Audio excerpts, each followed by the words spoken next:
Olá, este é o CNN Money, o podcast que te ajuda a tomar as melhores decisões. Vamos juntos nesta segunda-feira, dia 21 de novembro. Eu, Priscila Yasbeck, Thaís Herédia está tirando merecidas férias. Ela volta daqui a 15 ou 20 dias, se não me engano. Mas enquanto isso, vamos juntos por aqui para trazer as principais informações sobre economia, tanto aqui no Brasil quanto no mundo. Bom, fazendo um resumo do que aconteceu na semana passada e o que esperar dessa semana, a gente pode dizer que a semana passada foi marcada por altos e baixos. Por um lado, as falas de Lula na quarta-feira sobre a pauta ambiental na COP foram muito elogiadas, foram falas que trouxeram uma impressão de uma mudança na política externa brasileira, uma retomada da liderança do Brasil na pauta do meio ambiente. Então foi uma fala muito elogiada, mas na quinta-feira o próprio presidente Lula ofuscou essa fala e os elogios a essa fala da quarta-feira ao fazer críticas ferrenhas ao teto de gastos, que é aquela regra que impede que as despesas do orçamento do governo subam acima da inflação de um ano para o outro. Ele falou sobre quando existe o tal do teto de gastos, isso tira dinheiro do social, da saúde, da educação, de ciência e tecnologia. Então, fez críticas à responsabilidade fiscal e colocou a responsabilidade fiscal como um contraponto ao social. Então, meio que dizendo que se você controla as contas públicas e tem um cuidado com as contas públicas, bota regra, teto de gastos, isso tira dinheiro do social. Logo depois, vários economistas, o mercado reagiram, a bolsa caiu, o dólar subiu, economistas vieram ao público falar que não dá para ser assim, que é preciso ter um equilíbrio entre a responsabilidade fiscal e social. Inclusive, veio uma carta também de Hermínio Fraga, Edmar Baixa e Pedro Malan, que são grandes nomes, alguns dos nomes mais renomados da nossa economia aqui no país, responsáveis pelo Plano Real, pelo tripé macroeconômico. Então, são nomes muito respeitados na economia que falaram justamente sobre essa questão, esse equilíbrio entre o fiscal e o social, dizendo que eles compartilham das mesmas preocupações que o presidente eleito Lula, mas que eles se preocupam, porque o desafio é justamente fazer políticas e tomar providências que não criem problemas maiores do que aqueles que o país já enfrenta. Ou seja, mais ou menos falaram, não tem almoço grátis, a gente também quer que as coisas melhorem no social, porém, desse jeito que vocês estão falando, de só aumentar gastos sem prever aumento de receita, o corte de despesa, esse não vai ser o caminho, né? E aí outros economistas também falaram que uma crise fiscal é algo que não interessa ao país, que pode prejudicar os mais pobres, e aquela lógica que a gente vem explicando aqui. Se há um descontrole das contas públicas, o que acontece é que a percepção de risco do país aumenta. Então, isso acaba gerando um aumento de juros, um aumento de dólar. Qual que é o problema disso? Não é uma coisa restrita ao mercado financeiro. Se a percepção de risco aumenta, o dinheiro sai do país, dinheiro estrangeiro, isso provoca um aumento do dólar, o dólar é responsável por cerca de 30% dos preços da nossa economia, tem uma influência direta em 30% dos preços, por exemplo, do IPCA, que é o nosso índice oficial de inflação. Então, ele afeta em cheio a inflação. Se a inflação subir de novo, se mantiver elevada por causa de uma desvalorização da nossa moeda, porque os produtos importados vão ficar mais caros, o que acontece é que a gente vai ter que manter os juros altos por mais tempo e isso vai esfriar a economia tanto porque a inflação vai ficar alta, porque os juros vão ter que ficar altos por mais tempo, então é algo que é ruim para a economia de uma forma geral. E aí num cenário como esse, de descontrole de contas públicas completo e piora de inflação e juros, um Auxílio Brasil em R$600 não adianta nada. Então tem que tomar cuidado com o remédio, né, com a dose do remédio. Então, para que os efeitos colaterais não sejam piores que a própria doença. Então a doença vamos combater a pobreza, garantir benefícios sociais, avançar nessa pauta, mas o remédio para isso tem que ser um remédio bem dosado, tem que ser feito com cuidado para que isso não provoque um problema ainda maior. Então é isso que esses economistas falam. É importante a gente colocar aqui, a gente sempre gosta de trazer no Money as duas visões. Existe a visão dos economistas de esquerda, mais heterodoxos, também de uma boa ala dentro do PT, que defendem o seguinte: não houve avanços em pautas sociais durante o governo Bolsonaro, é algo urgente avançar nessas pautas sociais, investimentos em saúde, investimentos em educação, um cuidado com a população mais pobre, merenda escolar, farmácia popular. E os economistas mais razoáveis, eles concordam muito com isso. Foi o que eles manifestaram, por exemplo, na carta, né? O Baixo, o Hermínio Fraga e o Pedro Malan falaram sobre isso na carta. Então, isso é algo que todos concordam. A questão é que o caminho para conseguir isso traz divergências entre esses economistas mais de esquerda, heterodoxos, e os economistas ditos mais liberais ou mais de direita. Por quê? Os economistas de esquerda, eles falam, olha, a gente tem que aumentar gastos e aumentando os gastos, gastos, a gente vai chegar no objetivo, vai aumentar o consumo, isso vai gerar economia e é isso que precisa ser feito, porque isso é o mais urgente nesse momento. E eles argumentam que no passado recente, com pandemia, também muitos estímulos foram feitos. Os economistas que defendem a austeridade fiscal e a rigidez das contas públicas criticaram muito. No fim das contas, esses estímulos na pandemia foram importantes e não geraram os efeitos negativos que esses economistas mais fiscalistas falavam. Então essa é a visão dos economistas mais à esquerda. Os economistas mais liberais, eles dizem que é preciso um controle absoluto das contas públicas, queriam que o teto de gastos fosse mantido. Alguns falavam até sobre, tem defeitos no teto de gastos, que é aquela regra que impede que as despesas subam acima da inflação do ano para o outro. Precisamos conversar sobre isso, mas precisa ter regra, precisa ter uma visão de um controle mais rígido sobre as contas públicas. Então, essa é toda a discussão do momento. O quanto dosar, de gastos e também quais as regras que vão reger esses gastos, O que vai ser colocado de arcabouço fiscal com o teto de gastos saindo de cena, já que ao longo do governo Bolsonaro o teto foi furado 4 vezes, chegaram a quase 800 bilhões de reais por causa de pandemia inicialmente, mas também depois por causa de motivações eleitorais. Mas fato é que já tinha sido muito enfraquecido o teto e agora essa PEC da transição, que vem sido chamada de PEC do estouro, ela já prevê, que tira o Auxílio Brasil do teto de gastos, praticamente ela dá como encerrado o teto de gastos, porque tira muitos dos gastos e das previsões de dentro da regra. Então, é uma regra que existe, mas que tem várias exceções e exceções enormes. Então, é uma regra que ou está muito enfraquecida ou praticamente deixa de existir. E o governo petista já disse que deve fazer um novo estudo sobre uma nova regra. Inclusive, o vice-presidente Geraldo Alckmin já falou que pode tirar o teto de gastos da Constituição para se discutir isso em lei complementar, para discutir essa nova regra, como que vai ser o novo arcabouço fiscal, as novas regras que regem as nossas contas públicas por aqui. Então, essa semana tem uma expectativa muito grande, inclusive a expectativa para que os valores sejam mais detalhados, esses valores da PEC. O coordenador do orçamento do governo eleito, Wellington Dias, disse que no máximo até terça-feira vai haver uma apresentação do texto definitivo da PEC da transição, então vamos ver como que ficam esses detalhes. Um outro ponto que também está trazendo muita incerteza é o nome que vai ficar à frente da economia. O Wellington Dias é um dos cotados, o Fernando Haddad também é outro dos cotados. Parece que depois de uma ideia muito forte de Fernando Haddad no Ministério da Economia e uma reação muito negativa de economistas, o PT está considerando ainda como que vai ser. Há uma incerteza muito grande. O que se sabe, pelo que eu conversei com algumas pessoas dentro do grupo de transição, também notícias de outros colegas aqui da CNN, é que o presidente Lula, o presidente eleito, ele tem vontade de ter um nome político na economia e não um nome liberal, porque assim tem aquela discussão se seria um nome da política, um economista ou um empresário, por exemplo, no Ministério da Economia. Então, a expectativa mais forte é que seja um nome da política, de um quadro do PT, ou de algum aliado, do governo petista, e não um nome técnico, um economista. Então, essa é a principal expectativa, mas ainda com muitas dúvidas sobre quem exatamente vai ser. O nome do Haddad estava mais forte no começo da semana passada, no fim,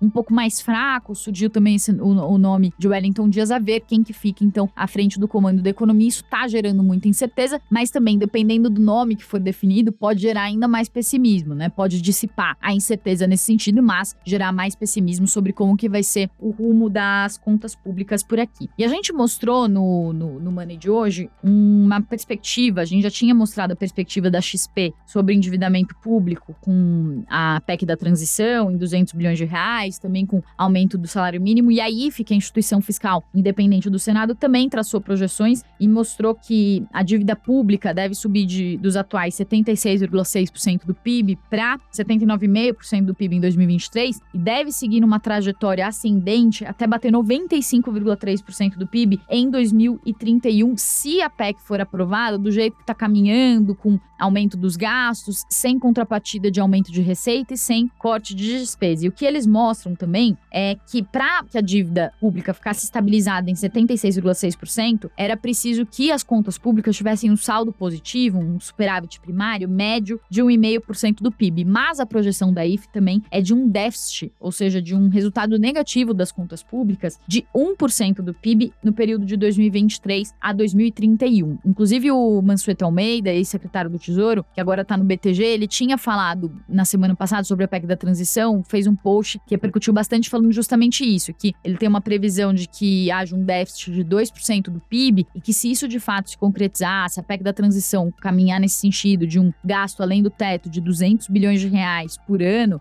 o que pode acontecer é uma deterioração da dívida pública, esse déficit que ele previu, e a solução para isso pode ter que ser o aumento da carga tributária, né? Então, algo que assustou bastante, né, repercutiu bastante justamente por causa dessa questão, né, de que para fazer frente a esses aumentos de gastos, talvez fosse até necessário elevar imposto.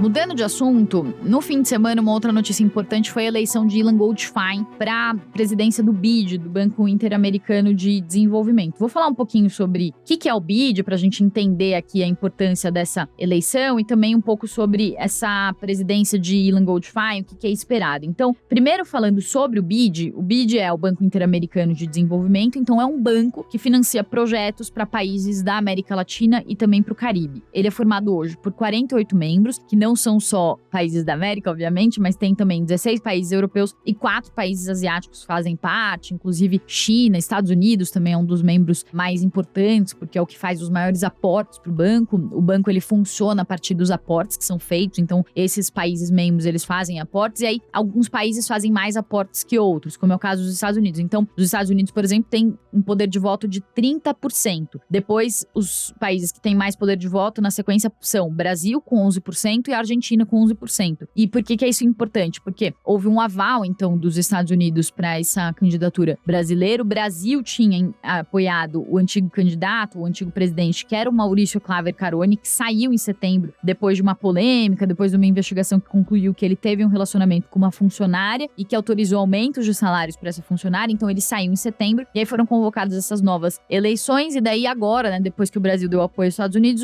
os Estados Unidos apoiaram o Brasil, e foi importante para essa eleição a retirada do nome do candidato argentino pelo presidente Alberto Fernandes, que daí também votou a favor do candidato do Brasil. Também outros governos de esquerda, então o Gustavo Petro da Colômbia, Pedro Castillo do Peru, também votaram a favor do candidato brasileiro, e o Gabriel Boric do Chile não votou porque eles tinham um candidato próprio, mas também depois manifestou apoio à eleição de Ilan Goldfein. Então, por que eu menciono isso? Porque são candidatos, são presidentes de esquerda que aceitaram o nome de Ilan, que foi indicado pelo governo Bolsonaro. Havia um temor ou um receio de que os países do BID não endossassem a indicação de Ilan Goldfein, porque é o nome indicado pelo Bolsonaro e tudo, mas também o governo de transição, né, o governo de Lula, não manifestou nenhuma oposição ao nome de Ilan Goldfein. O Celso Amorim, inclusive, falou à CNN sobre isso, que não tinha nada contra. Isso, de certa forma, foi como se fosse um aval ali para que os países de esquerda endossassem o nome de Ilan Goldfein, já que Lula não se opôs a esse nome. Também não manifestou apoio, mas também não se opôs a esse nome. Fato é, o Brasil vai ter o primeiro presidente do BID, pela primeira vez, a primeira vez na história do BID, que tem 63 anos, foi criado em 59, que o banco vai ser presidido por um brasileiro. E também vai ser o 7º presidente do BID. Antes podia haver 3 mandatos, agora são 2 mandatos de 5 anos no máximo que o presidente do BID pode ter. Qual que é a importância do BID? Eu conversei com o Otaviano Canuto, que é ex-diretor do Fundo Monetário Internacional, e ele estava explicando que o BID, ele é um banco. Então, de certa forma, não é que vai mudar por completo a política externa do Brasil, ter um presidente brasileiro dentro do BID, mas é uma sinalização positiva da agenda da política externa brasileira,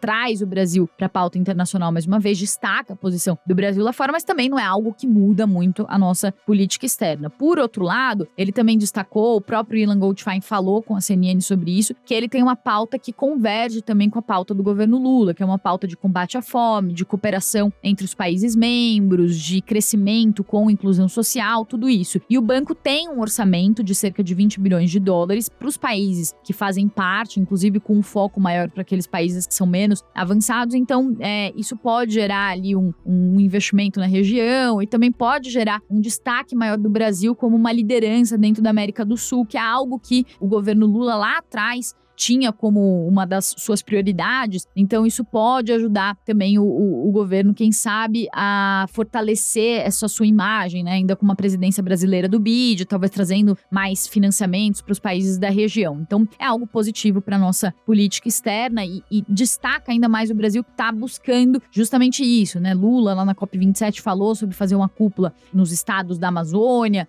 A gente também vai ter o Brasil como sede do G20 em 2024, 2024. Então, inicialmente, nesse momento de transição, isso tudo aponta para um destaque maior do Brasil no cenário internacional, né? Isso, claro, são as teorias, né, as falas, as intenções, é muito diferente o que vai acontecer na prática. Então, tem que ver o que vai acontecer na prática. E aí, voltando e casando e combinando esse assunto com o nosso início aqui de CNN Money, o que muitos especialistas estão dizendo é que essa pauta externa é muito positiva, que o presidente Lula, ele realmente tem esse poder de trazer um destaque maior para o Brasil no cenário internacional, mas se as contas internas e o risco interno aumentar com o PEC da transição, com essas histórias todas que a gente falou aqui no começo, esse plano de destacar o Brasil lá fora pode ir por água abaixo.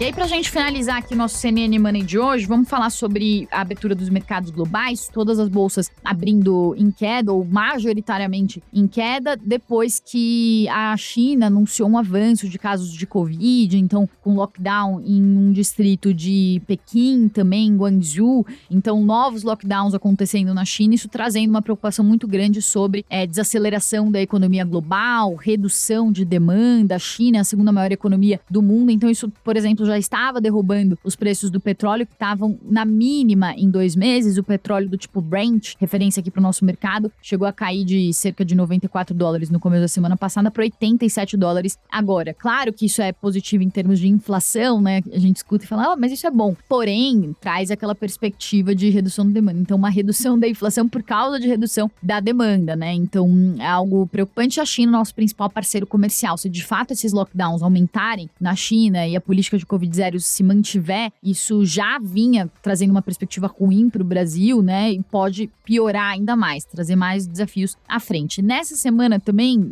as negociações devem ficar mais reduzidas por causa do Thanksgiving Day, o feriado de ações de graças nos Estados Unidos na quinta-feira. Também muitas distrações por causa da Copa do Mundo. Mas nessa semana também, por outro lado, tem a Black Friday, que deve trazer um termômetro do consumo no mercado americano, também em outros países, e também perspectivas para as ações de varejo. E importante também nessa semana tem a ata do Banco Central Europeu e a ata do Fed. As duas atas dos bancos centrais das respectivas regiões, dos Estados Unidos e também da zona do euro, vão trazer mais sinais de como que ficam os juros daqui para frente. Membros do BCE já sinalizaram que vai ser necessário mais aumento de juros para conter a inflação por lá, que passa dos 10%. E nos Estados Unidos há uma perspectiva de desaceleração, ainda aumento dos juros em dezembro, mas desaceleração de uma alta de 0,75 ponto percentual, que vinha acontecendo nas últimas decisões, para uma alta um pouco menor de 0,5 ponto percentual. Porém, os membros do Fed também estão alertando que, olha, apesar dessa desaceleração no ritmo de alta, a inflação não está vencida, os salários ainda estão pressionados, os dados do varejo também. Então, os juros eles podem se manter num patamar alto por mais tempo, ou pode haver um ciclo de alta mais estendido, mais altas, né? Apesar de menores, mas mais altas, que pode levar a taxa de fim de ciclo, a taxa terminal, não para os 5% previsto, mas talvez até para um patamar um pouco mais elevado. Dito isso, o CNN Money de hoje termina por aqui. Desejo a todos um ótimo começo de semana, uma ótima segunda-feira e amanhã tem mais. Obrigada, tchau!